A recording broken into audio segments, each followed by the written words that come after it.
عزیز طلباء و طالبات، السلام علیکم ورحمۃ اللہ وبرکاتہ۔ آئیے آج کے اس ٹاپک میں ہم لے کر حاضر ہوئے ہیں فیچر نویسی۔ فیچر نویسی یہ کسی اخبار کا داستان نما ایک مضمون ہوتا ہے۔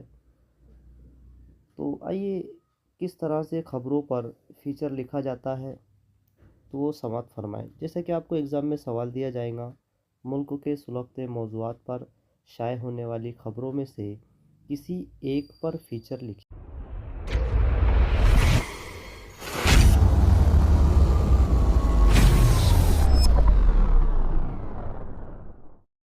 ہندوستان کے لیے اصل خطرہ پاکستان نہیں، چین ہے۔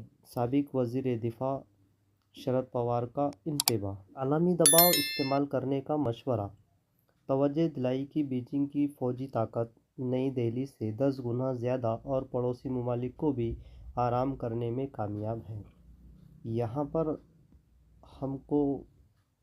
پر سب سے پہلے ممبئی اور ایجنسی، یعنی کہ یہ نیوز جو ہے تو ممبئی سے لگی اور ایجنسی کی ہے، اور یہ جو فیچر لکھا گیا ہے تو این سی پی سربراہ اور سابق وزیر دفاع شرد پوار نے ہند چین سرحد پر جاری تنازع کے بیچ مرکزی حکومت کو متنبہ کیا کہ چین ہندوستان کے لیے پاکستان سے بڑا خطرہ ہے۔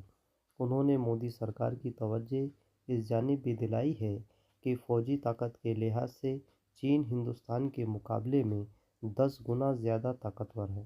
اس کے ساتھ ہی انہوں نے مرکزی حکومت کو مشورہ دیا ہے کہ بیجنگ سے نمٹنے کے لیے وہ عالمی دباؤ کا استعمال کرے۔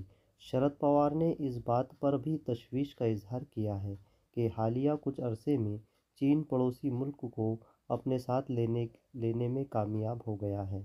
شیو سینا کے ترجمان اخبار سامنا کو دیے گئے انٹرویو میں شرد پوار نے صاف گوئی کا مظاہرہ کرتے ہوئے کہا ہے کہ ہندوستان پڑوسی ملک کے ساتھ براہ راست جنگ کا متحمل نہیں ہو سکتا۔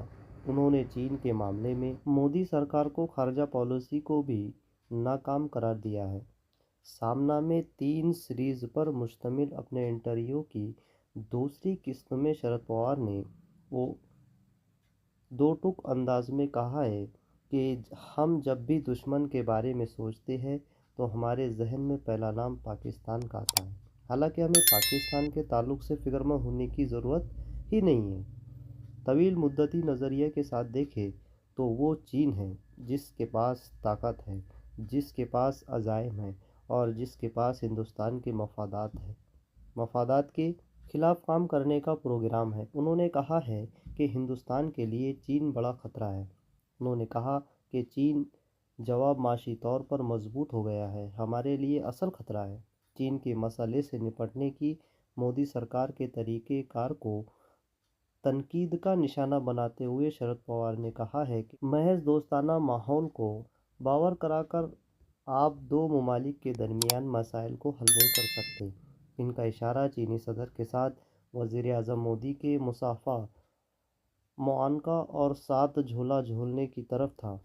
گلوان میں ہند چین تصادم پر ایک سوال کے جواب میں انہوں نے کہا کہ جب میں یہ کہتا ہوں کہ اس معاملے میں سیاست نہیں ہونی چاہیے تو وہ اس لیے کہ ہم ان پر حملہ نہیں کر سکتے، کیونکہ ایسے کسی بھی حملے کی جوابی کارروائی کی قیمت پورے ملک کو چکانی پڑے گی۔ انہوں نے مدبرانہ مشورہ دیا کہ حملے کے بجائے ہمیں بات چیت اور سفارت کاری کے ذریعے بیجنگ پر بین الاقوامی دباؤ ڈالنا چاہیے۔ مودی سرکار کی محض زبانی جمع خرچ پر مبنی خارجہ پالیسیوں پر تنقید کرتے ہوئے انہوں نے کہا کہ جب مودی پہلی بار وزیر اعظم بنے تو نیپال گئے، پشوپتی مندر میں پوجا کی، نیپال کی تعریف کرتے ہوئے اسے ہندوستان کا دوست اور پہلا ہندو ملک قرار دیا، مگر آج نیپال ہمارے ساتھ نہیں ہے بلکہ وہ چین کی طرف ہے۔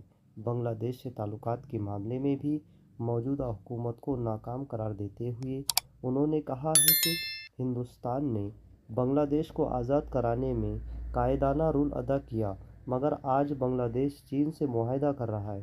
مودی سرکار پر براہ راست حملہ کرتے ہوئے شرد پوار نے کہا ہے کہ چین ہمارے